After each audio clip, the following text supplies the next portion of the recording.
뜨거운 떡볶이 국물이 흘러내리는 바닥 위 청년 하나가 주저앉아 말없이 고개를 숙였습니다. 그 옆엔 중년 한국 남자가 경찰에 끌려가고 있었습니다. 저 사람, 우리한텐 아버지였습니다. 대체 이들이 왜 한국 음식을 지키려 했을까요? 서울의 골목 포장마차 주인, 정호라는 남자의 떡볶이 하나가 만든 기적 같은 이야기.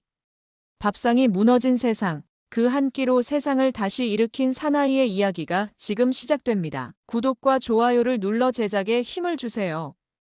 한국인의 자존심, 여기 살아있습니다. 저는 튀르키예 이스탄불 외곽, 파티흐 지구의 작은 아파트에 사는 정호입니다. 한국에서 온 지 이제 딱 일주일이 됐죠. 사실 저와 튀르키예의 인연은 18년 전으로 거슬러 올라갑니다. 신혼여행으로 아내와 함께 이곳을 처음 찾았을 때의 기억이 아직도 생생해요. 이스탄불 공항에 발을 디디는 순간 코끝을 스치는 특유의 향기가 있었습니다. 차가운 바람에 섞인 향신료 냄새, 그리고 어딘가 그리운 무언가. 아내는 그때 이렇게 말했죠. 여보, 여기 진짜 포장마차 하나 열면 대박 날걸요. 이 사람들 매운 거 못 먹는다잖아요. 그 말을 그냥 웃으며 넘겼던 제가 지금은 그 말에 기대어 여기까지 왔습니다. 아내는 2년 전 세상을 떠났어요. 암이었죠. 손 한번 제대로 잡아보지도 못하고 떠난 뒷모습이 아직도 눈에 선합니다. 묘지에서 아내의 묘비 앞에 쪼그려 앉아 저는 작게 중얼거렸습니다. 당신 말대로 해보려 해. 한 번만 더 불 붙여볼게. 이스탄불 외곽 이민자 밀집 지역의 시장 골목에 도착한 건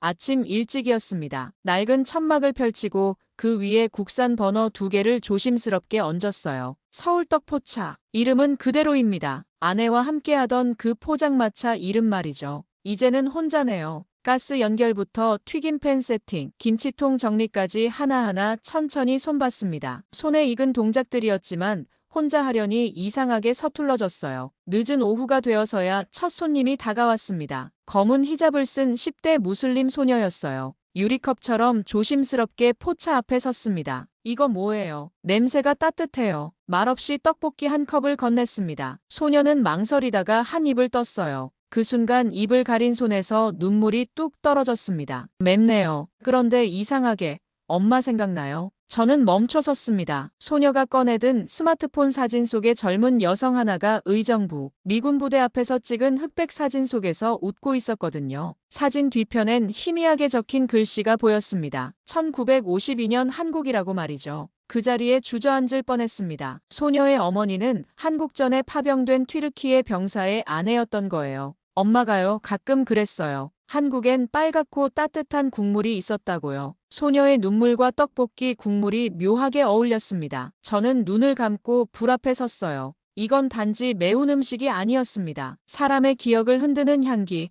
살아남은 자들의 정이었죠. 그날 밤 혼자 국자를 들고 떡볶이 국물을 끓이며 말했습니다. 한국이 만든 불, 이제 내가 지켜야지. 다음 날 새벽 포차 천막을 여는데 이미 누군가 기다리고 있었습니다. 어제 그 소녀가 친구 둘을 데리고 와 있었어요. 눈빛만 봐도 알 수 있었습니다. 이미 돌아오기로 마음먹고 있었구나. 이게 진짜 떡크볶이예요. 친구가 어설프게 발음하며 웃었어요. 떡볶이 위에 통깨를 뿌리며 말했습니다. 응, 서울에선 이게 청춘의 맛이지. 그때부터였어요. 스마트폰이 나오기 시작한 건 처음엔 그냥 음식 사진인 줄 알았습니다. 그런데 한 친구가 영상을 돌리더니 자막까지 넣기 시작했어요. 이 포차 한국 할아버지 떡볶이 진짜 미쳤음. 해시태그가 달렸습니다. 한국전, 할머니 기억, 빨간 국물. 영상이 퍼지는 속도는 상상을 넘었어요. 다음 날 오후 휴대폰에 알림이 계속 떴습니다.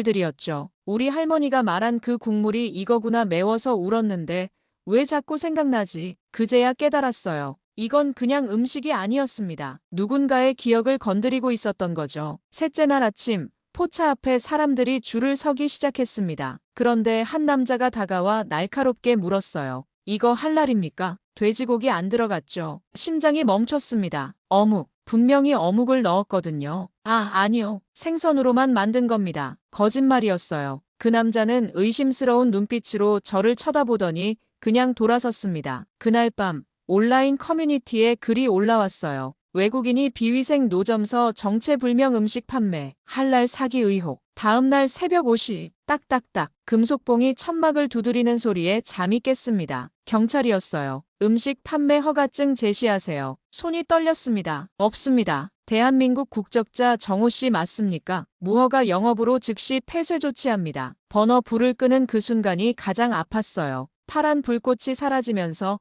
아내와의 마지막 약속도 함께 꺼지는 것 같았거든요. 멀리서 소녀가 이 모든 장면을 지켜보고 있었습니다. 눈물을 흘리며 중얼거렸어요. 이 냄비는 그냥 국물이 아닌데, 우리 할머니 마지막 기억인데. 경찰차를 타며 뒤돌아봤습니다. 꺼진 솥에서 아직도 김이 희미하게 피어오르고 있었어요. 그 순간 처음으로 무서웠습니다. 이 불이 정말 꺼져버릴까봐. 임시폐쇄 딱지가 붙은 그날 밤, 이상한 일이 일어났습니다. 사람들이 더 많이 찾아오기 시작한 거예요. 낮에는 경찰 순찰을 피해 천막 안에 숨어 묵은 재료를 정리했습니다. 그리고 밤 10시가 넘으면 몰래 가스레인지를 켰어요. 떡볶이 대신 김치죽이었습니다. 매운 국물은 위험했거든요. 하지만 소문은 바람처럼 퍼졌어요. 그 한국 아저씨, 밤에 몰래 연다더라. 경찰들 야근 안 한다더라. 공짜로 밥 준다더라. 폐쇄 후 사흘째 밤이었어요. 혼자 조용히 김치죽을 끓이는데 천막 끝이 살짝 들렸습니다. 그림자 하나가 고개를 내밀었어요. 앙상한 청년이었습니다. 뼈만 남은 얼굴, 움푹 들어간 눈. 저기요, 혹시 남은 거 있나요? 목소리가 떨렸어요. 묻지 않았습니다. 뭘 묻겠어요. 작은 양은 냄비에 김치죽을 가득 덜어주었습니다. 뜨거워. 천천히 먹어. 청년은 한 숟가락 떠서 입에 넣더니 갑자기 흐느꼈어요. 소리 없이 눈물만 주르륵 흘렸습니다. 집에서 마지막으로 먹은 밥맛이에요. 어디서 왔어? 시리아 알레포요. 하산이라고 합니다. 컵을 잡은 손이 심하게 떨렸어요. 영양실조 때문인지 추위 때문인지 모르겠더라고요. 미안해요. 돈이 없어서. 고개를 저었습니다. 떡볶이는 원래 배고픈 사람이 먹는 거야. 다음 날 밤 하산이 친구 둘과 함께 왔어요. 모두 비슷했습니다. 마른 몸, 초점 없는 눈빛. 이분 진짜예요. 어제 먹고 처음으로 잠들었어요. 그날부터 숫자가 늘기 시작했습니다. 10명, 20명, 30명. 이스탄불 외곽 변두리에 숨어 사는 사람들이 하나둘씩 나타났어요. 시리아, 아프가니스탄, 소말리아. 말은 안 통했지만 마음은 통했습니다. 김치찌개를 더 끓였어요. 떡볶이는 매운맛을 뺐습니다. 배고픈 사람한테 매운 건 독이거든요. 따뜻한 게 먼저였어요. 일주일쯤 지났을 때였어요. 하산이 작은 종이 상자를 들고 왔습니다. 손이 떨려서 제대로 잡지도 못하더라고요. 선생님, 이거로 재료 사세요. 뚜껑을 열어보니 동전들이 있었어요. 헌 지폐, 구겨진 동전, 담배 한 갑갑. 어떻게 모은 건지 알 것 같았습니다. 그 순간 아내 목소리가 들렸어요. 당신은 남의 배를 채우기 전에 마음을 먼저 채워주는 사람이야. 밤하늘로 피어오르는 김치찌개 냄새를 보며 생각했습니다. 이게 진짜 전쟁이구나. 배고픔과의 전쟁. 누군가 휴대폰으로 영상을 찍더라고요. 그리고 올렸어요. 이스탄불의 가장 작은 식당. 여기선 돈이 아니라 마음으로 계산한다. 댓글이 달렸습니다. 정호 아저씨는 요리사가 아니야. 거리의 아버지야. 그리고 이런 글도 보였어요. 이 포차는 음식점이 아니다. 이건 살아있는 피난처다. 며칠 전부터 이상한 시선들이 느껴졌어요. 멀리서 사진 찍는 사람들, 수군거리는 목소리들, 그리고 지역 신문에 실린 기사 하나. 극우 정당 아흐메트 시의원, 불법 외국인 노점 강력 규탄. 기사 내용이 가관이었습니다. 비위생적 외국 노점의 불법 체류자들 집결. 떡볶이라는 이름의 문화 침투 우려. 그날 밤 포차 문을 열려는데 벽에 빨간 스프레이로 낙서가 있었어요. 테러리스트 밥집 한국 놈들 꺼져라. 스펀지로 지우고 있는데 하산이 숨가쁘게 뛰어왔습니다. 선생님, 큰일이에요. 저쪽 골목에서 시위대가 몰려와요. 막대기 들고 있어요. 가스불을 껐습니다. 하지만 솥은 그대로 뒀어요. 불은 꺼도 국물 온기는 남아있어. 자정쯤 됐을까요? 터벅터벅 발소리가 들렸습니다. 20여 명의 청년들이 몰려왔어요. 앞장선 놈이 철제 의자를 발로 찼습니다. 여기가 그 빨갱이 음식점이냐? 떡볶이 솥을 향해 발길질하려는 순간 하산이 앞을 막아섰어요. 잠깐만요. 여기는 그냥 밥 먹는 곳이에요. 우리 아무 잘못 안 했어요. 한 놈이 하산 가슴을 밀었습니다. 하산이 비틀거렸어요. 제가 앞으로 나서려던 그때였습니다. 하산이 갑자기 떡볶이 국물통을 들어 올렸어요. 그리고 그놈 다리에 확 부었습니다. 아, 뜨거워. 붉은 국물이 바닥에 흥건했어요. 순간 모두가 얼어붙었습니다. 저는 소리쳤어요. 이 국물은 사람 해치라고 만든 게 아니야. 배고픈 사람 배 채우고 우는 사람 눈물 닦아주라고 만든 거야. 그놈들이 당황하는 사이 경찰이 왔어요. 결국 저와 하사는 수갑을 찼습니다. 공공장소 소란죄였어요. 이건 음식이 아니라 불법 집회 선동이야. 경찰관이 냉정하게 말했습니다. 포차는 그날로 완전 철거됐어요. 하지만 누군가 휴대폰으로 영상을 찍었나 봅니다. SNS에 퍼지기 시작했거든요. 하산이 국물통을 들고 서 있는 장면. 제가 그를 부축하며 하는 말. 우리는 여기 침입한 게 아니에요. 우리도 여기서 살고 있는 거예요. 해시태그가 번졌어요. 포차 지켜줘. 한식무죄 떡볶이는 평화.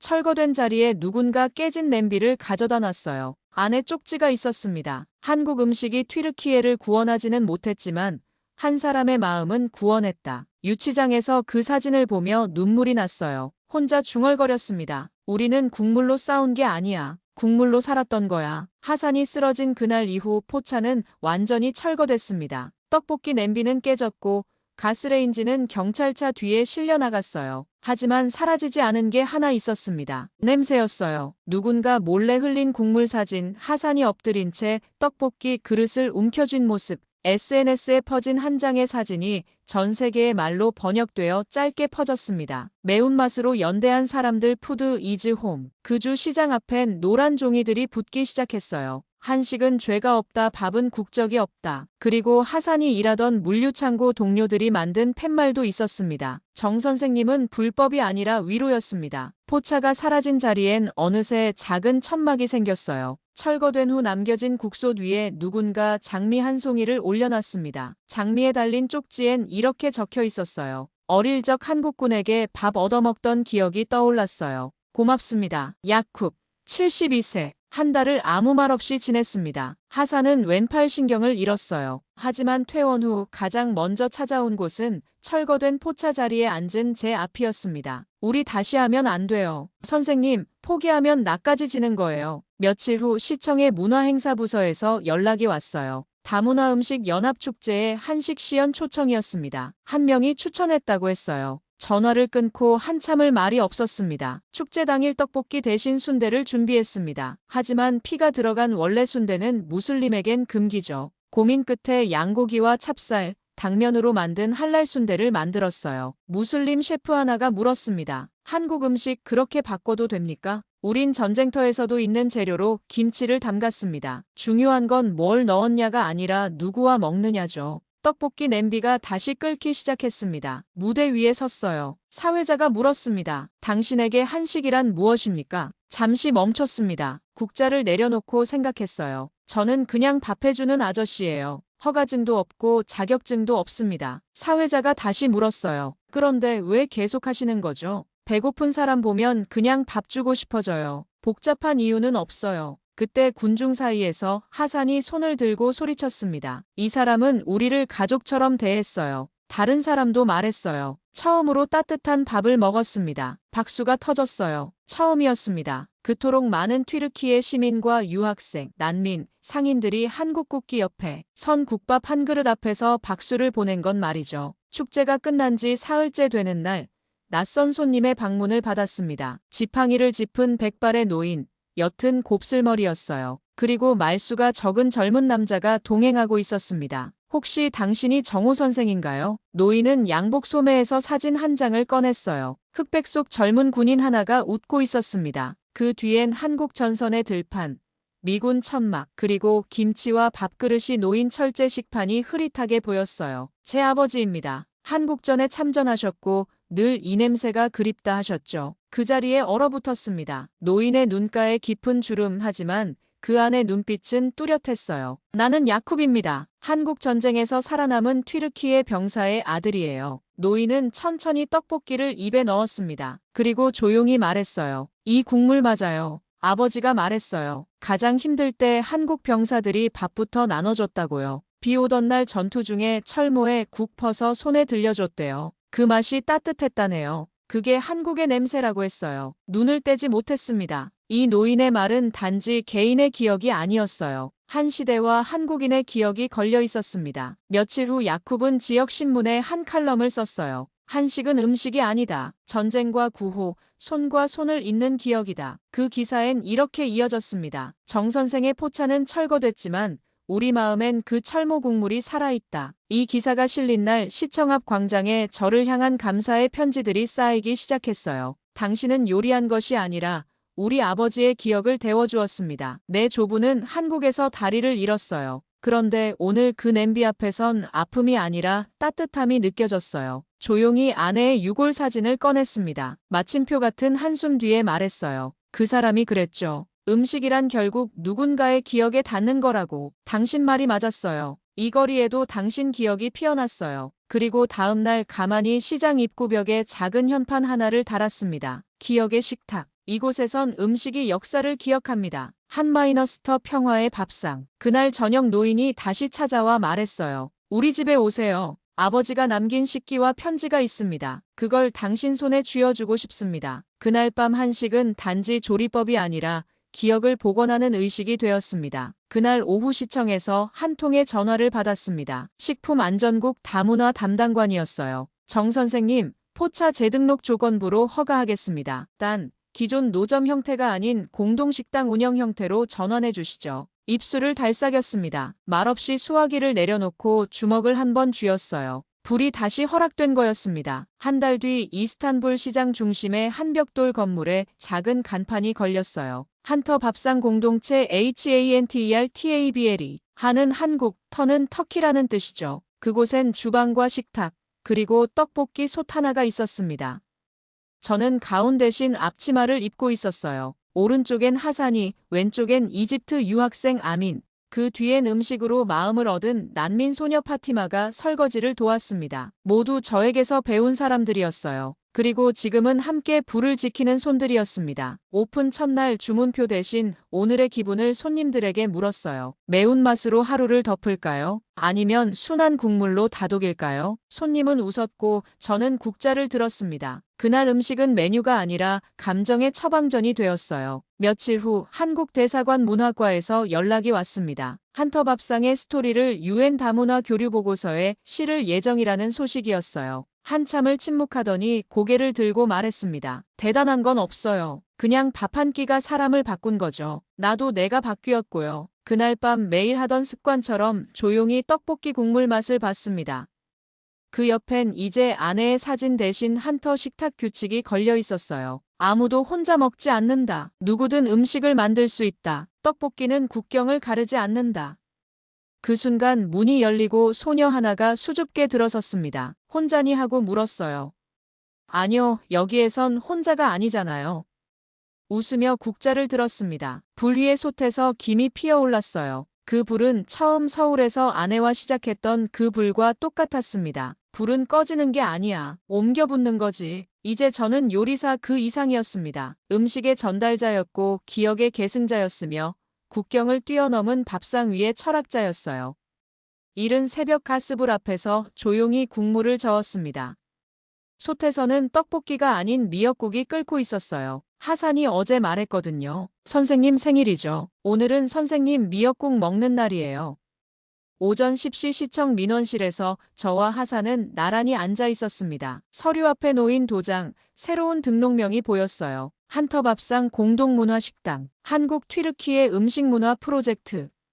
볼펜을 들고 서명했습니다. 그리고 이름 옆에 조용히 태극기를 그렸어요. 정식 등록 후 첫 주말 이곳을 찾은 손님 수는 227명이었습니다. 튀르키예 시민, 난민, 유학생, 그리고 소문을 듣고 찾아온 한인 2세 부부까지 말이죠. 외부 현판 아래 태극기와 튀르키예 국기를 나란히 걸었습니다. 가게 앞에 기자가 다가와 물었어요. 정 선생님, 이 국기는 사업용인가요? 아니면 자부심인가요? 망설이지 않았습니다. 두 개 다요. 하지만 순서는 분명합니다. 자부심 먼저, 밥은 그 다음이니까요. 저녁이 되어 가게 뒤쪽 작은 선반에서 한 장의 편지를 꺼냈어요. 아내가 생전에 남긴 마지막 메모였습니다. 당신 음식은 꼭 누군가에게 울림을 울게 만들었으면 좋겠어요.